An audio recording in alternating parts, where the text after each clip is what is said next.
Hi everyone, welcome to my non-room. It's Ren here. For those who are surprised about the way in which the environment is arranged or the background is arranged as opposed to my previous videos, fear not the absence of the gorgeous painting with the cow, which some of you are so fond of. I don't know if you noticed that, but this cow there has a lot of different colors, which I think is evocative of the Nietzschean passage, very enigmatic Nietzschean passage in Thus Spoke Zarathustra, in which he talks about the multicolored cow. So perhaps we can say that Nietzsche is here next to us in this room as we are talking. It would be nice to have a guest like Nietzsche in this room. But anyway, that's not the point of this video, as you can imagine.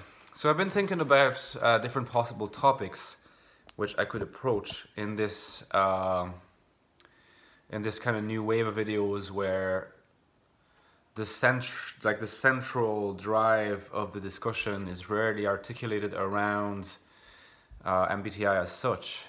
And I've been trying about a way to maybe synthesize like those new aspirations of mine with, you know, another way to keep the audience hooked, because as I mentioned before, I'm more than aware of the fact that the majority of my audience has been subscribed to my channel, not because they want to hear about Martin Heidegger's philosophy or whatever, but because I talked about, you know, personality typing. And as much as I don't want to only think in terms of like what other people want me to do, as much as I respect that, I also need to think about, you know, in terms of like what I want to do. I still kind of want to meet people halfway in a way, at least my imaginary sort of conception of what people are, or the audience is, or the subscriber base is. It's funny how like it's not so easy to get a proper sense of what that audience is like, probably to a large extent because people, for the majority, just watch and don't comment. So it's hard to get like to enjoy a peek into their souls in a way. But in this video, I wanted to sort of try to see whether the path towards a reconciliation between my other aspirations and maybe the personality theory could be bridged, you know, like a path could be found for the bridging of these two by thinking about, in a meta way, the way in which the models are currently presented and what I consider to be sometimes the limitations of this model. You know, whenever you're really, imagine that you come across something that you find really, really interesting. So you find it really interesting and you look into it. And the more you look into it, the more you realize that the model or the theory is rich, and so you continue looking into it. You become kind of an expert at it. Except in the case of things like art, literature, but probably art in general, like the creative domain, maybe also the domain of mathematics, the domain of, you know, the philosophical domain, creative domains, you know, because math is fundamentally a creative activity as well. The problem, it's not so much a problem, but one of the limitations I see, and I was discussing this with a friend of mine last week, is that you reach the limits of the model at some point. That is, that for example, if you take the Myers-Briggs model, beyond a certain level, like beyond a certain level of mastery or of knowledge or expertise at the way that the functions come into play, the way that they're articulated in the personality, the way that they're manifested, etc. There comes a point where I find that the like the principle of diminishing returns becomes very salient in the case of Myers-Briggs. And I see this not so much in terms of me thinking that I have like the last word on everything, but more in the sense that I feel like I'm seeing the same discussions being had about, you know, cognitive functions, or like only very slight variations, and often competing explanations that themselves do not have within themselves the essence enough to supersede the other. You know, like they're just differing interpretations that have merit by themselves, and with that, which is great. But again, there's a point at which I guess, and it was not a very conscious point, I think it was mostly unconscious, but I felt like I was learning, and then at some point, either I was learning less, or I was learning more sporadically, more fitfully, or I was no longer learning. And it's okay to move from like the learning of things to the teaching of things. Ideally, I think the best combination is to learn whilst you're teaching. A little bit like an academic professor who at the same time is a researcher and continues to explore a particular domain, and when they become expert at it,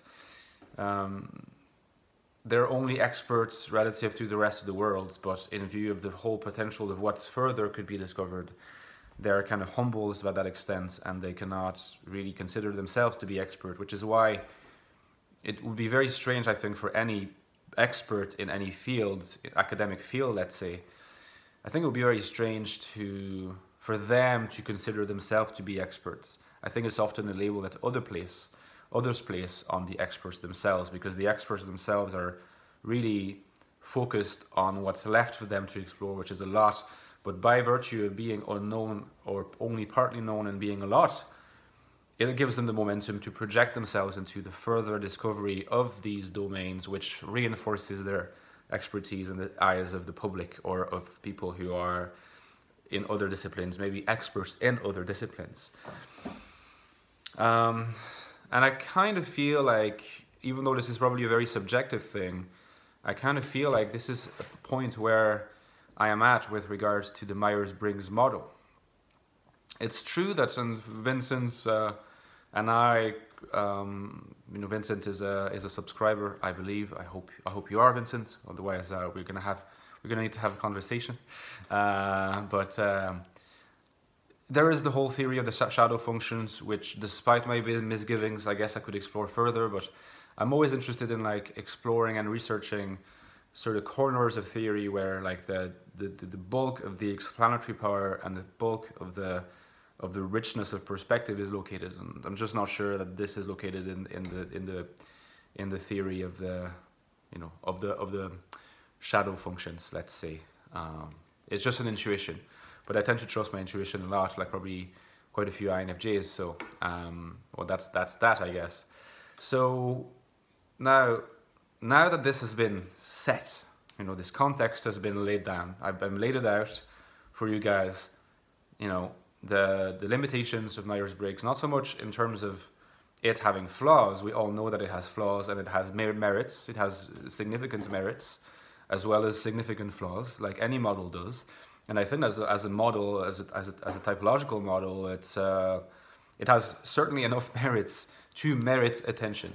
And I have been giving it a lot of attention for the last year and a half or so, and it's a long time when you think about it. And I feel like I'm at a point where if I want to continue showing an interest in it without this interest turning into something ossified, monolithic, and eventually which I just move past, some rejuvenation process needs to be activated. It needs to be put into action. And so this provides the context of something that I've been hinting at, I've been giving glimpses of in the past, and perhaps we can try to sort of get into a little bit more detail about what it is that I have in mind for the future as regards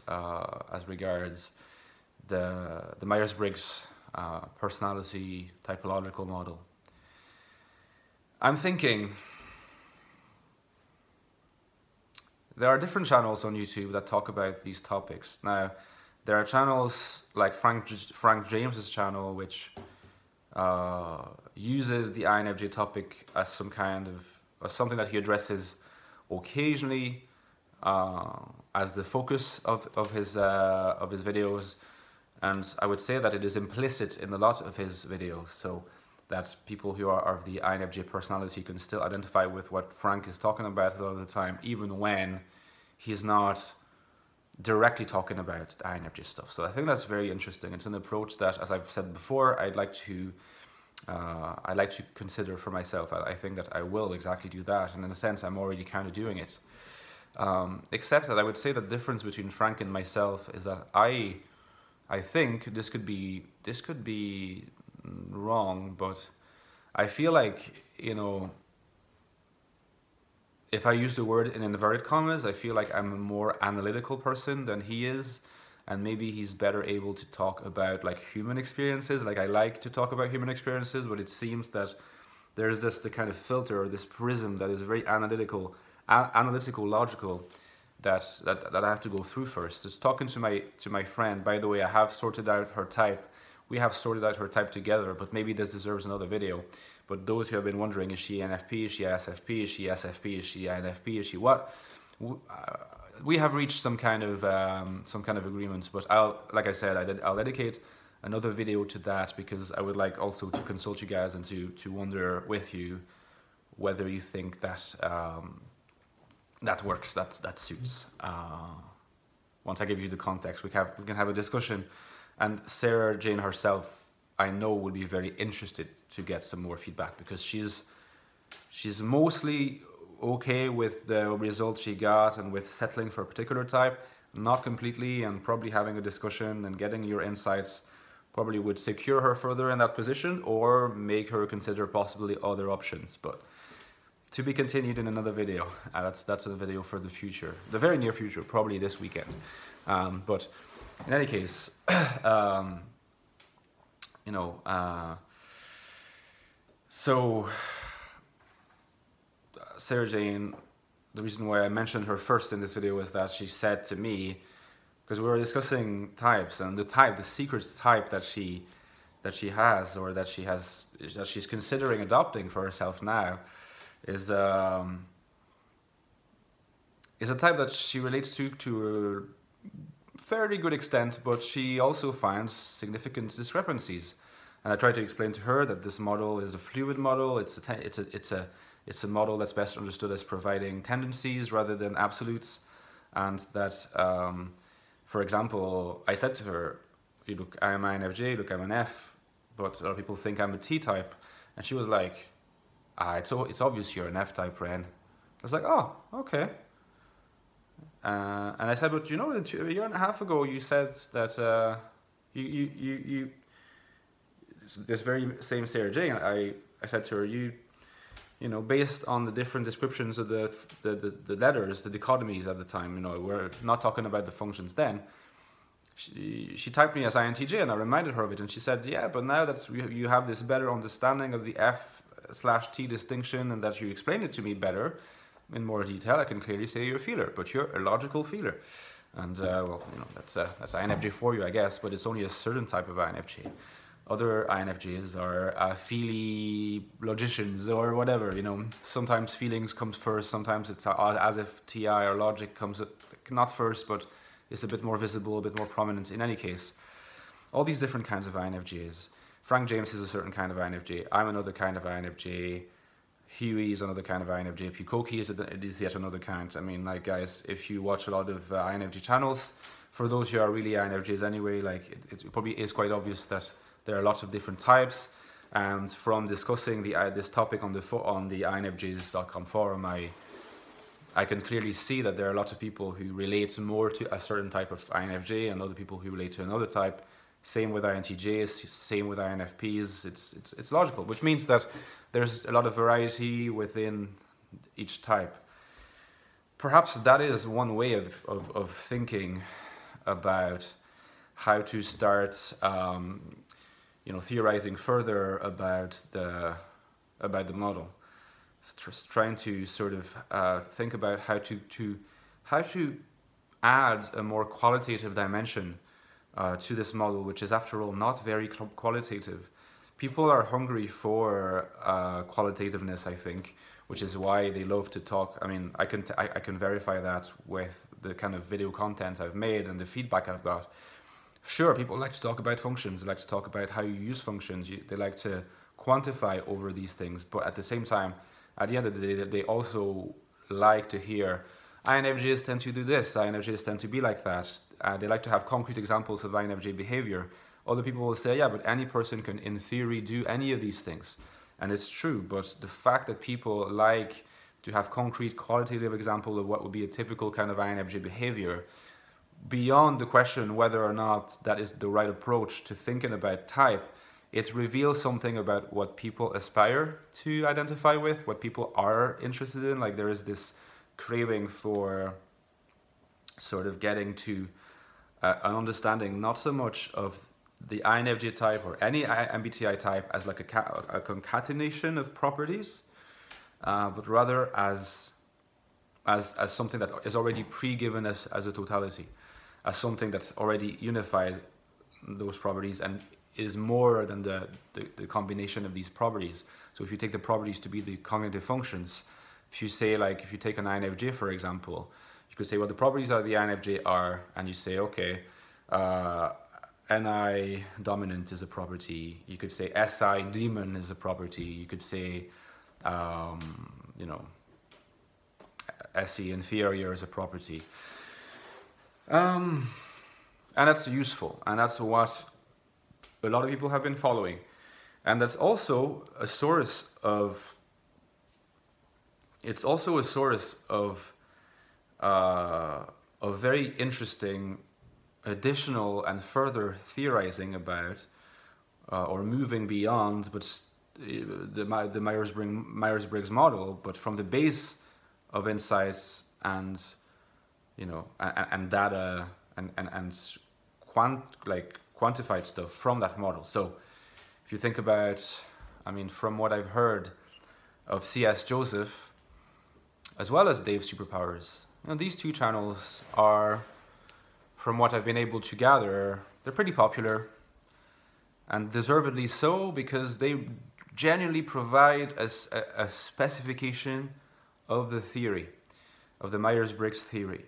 How, and I have some friends online that I think will very much agree with this, I hope anyway, how to keep a theory, a model alive is not by praying at its altar and thinking it's perfect, but always trying to think about how to improve it, what to question in it, how to bring it to a higher level of truthfulness to the way things work in the world, the way personalities are distributed in the world, with all their variations, with all their unique essences, you know, with their individualities, how to facilitate for that variation.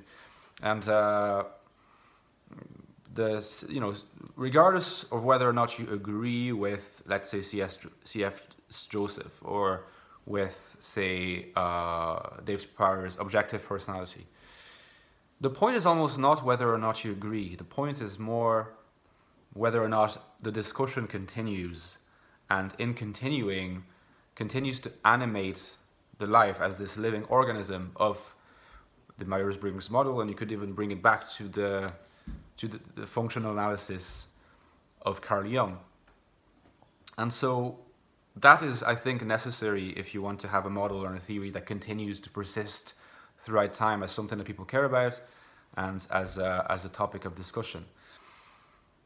And I think that perhaps this is the direction that I would like to embrace. Perhaps. I'm not sure. I mean, like, there are a few thoughts that I've had since. I know that I'm not completely satisfied with the model as it is. I know that I'm also not completely satisfied with objective personality or with C.S. Joseph. And the reason why I'm not completely satisfied is it's not necessarily even to do with, like, the internal logic of these models, or of whether or not they really perform some explanatory power, or, you know, because I think that these models are worthy, they're interesting, they provide interesting perspectives, and they are not to be ignored. It's always, you know, one ought to be curious and explore different ways of looking at a particular issue. But I guess to come back to a point that I made way earlier in this video, the issue is, for me, as I see it, that these models, or these further specifications of a model, they're still very quantitative. They're still very, I don't want to say positivistic, but they are about, you know, going further into the functions, providing new ways of functionally analyzing types. It's good when that provides a template for further dividing between different subtypes of types, such as like the 32 different types of INFJ or these different things. But if you like, if you imagine that like initially we had 16 boxes, and by box I don't mean this as in a derogatory sense. I know a lot of people say MBTI puts people in boxes, but let's say in this case I just mean literally like box. You can just take, you know, you see a box, and if you divide the box, you know, like into sort of 32 little square boxes, well, what you get is 16 times 32 boxes. A lot of boxes, of course, but it is still,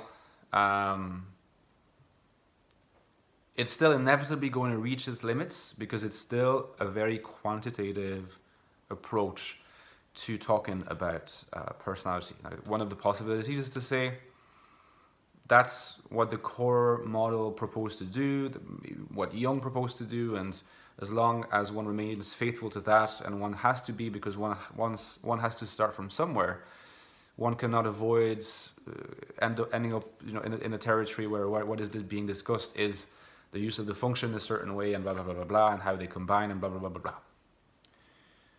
But let's assume that perhaps there's another way of approaching this, which is much more qualitative, which doesn't even necessarily make use of all these technical terms. That's kind of what I would be interested in doing, you know, like literally talking, like going back to the innermost sense of what it means to have that kind of disposition. Perhaps there's a Heideggerian influence in there. You know, I'm reading Heidegger at the moment, and perhaps he's influencing the way I conceive of these things. You know, what is the being of types, rather than conceiving of the types as a combination, a unified combination of properties. So I feel that the main thrust behind the current models that are being proposed, the main model, the models that are presented as alternatives on YouTube and which are interesting, I feel like their main thrust is still about the definition of types and the articulation and the description of types, primarily from a schematic perspective, as a unified combination of properties. And I would like to go beyond that, toward conceiving of type differently. When I say qualitatively, it's still very vague, but it's a start, and we'll know where I'm headed in the future. But this is how I envision, you know, I'm a long-term thinker, so in order to keep motivated, I need to vision. And this is what I envision for me, remaining within the fold of personality typing. See you soon, guys, and let me know what you think in the comments, please. I'll be chatting to you very soon.